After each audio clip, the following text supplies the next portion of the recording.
aujourd'hui ce qui résume peut-être le mieux la pédagogie de l'année Myriam Anna, qui vise à aider des jeunes femmes à mieux comprendre leur vocation, à quoi elles sont appelées, c'est de vivre une expérience.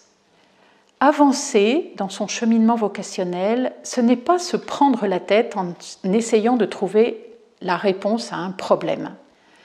C'est s'exposer à une vie, à une parole, à des expériences à travers lesquelles Dieu nous parle.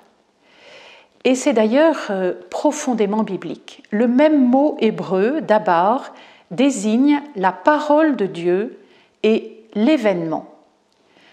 Alors à Myriam Anna, et c'est profondément ignatien comme pédagogie, tout repose sur la parole de Dieu. Elle est lue intégralement pendant l'année, toute la Bible. Elle est priée chaque matin dans l'oraison. Elle est célébrée avec la liturgie de l'Église. Elle est étudiée avec les cours au Centre Sèvres ou au Bernardin. Et tout repose aussi sur le fait de s'exposer à des événements, à des rencontres, de très nombreux témoins, à des engagements dans des services, 2 après-midi par semaine, se retrouver dans des situations où on n'aurait pas pensé qu'on pouvait se trouver heureuse, se trouver comblée et découvrir petit à petit, à travers tout cela, les effets que cela porte en nous et comment le Seigneur rejoint ce que en nous avons de plus profond et qu'il vient avec un effet de surprise épanouir dans telle mission, tel engagement, telle vocation. À la fois un effet de surprise et en même temps quelque chose qui nous rejoint au plus profond, ce que nous sommes depuis toujours, comme dit le pape, ce dont le Père a rêvé quand il nous a créés.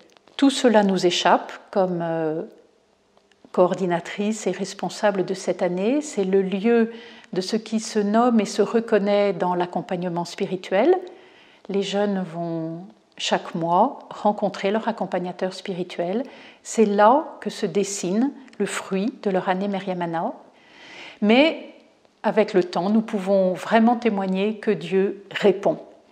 Et que pour toutes celles d'entre elles qui éprouvent ce besoin de césure, de se mettre un peu à l'écart, en même temps dans une vie dans le monde très engagée où on sort et où on a une vie active, eh bien vraiment dans ce temps d'exposition à la volonté de Dieu, il parle et nous les voyons année après année s'engager dans différents états de vie, dans différentes missions d'Église et nous voyons aussi avec le temps continuer de pousser ce qui a été semé en elle pendant l'année Myriam Anna.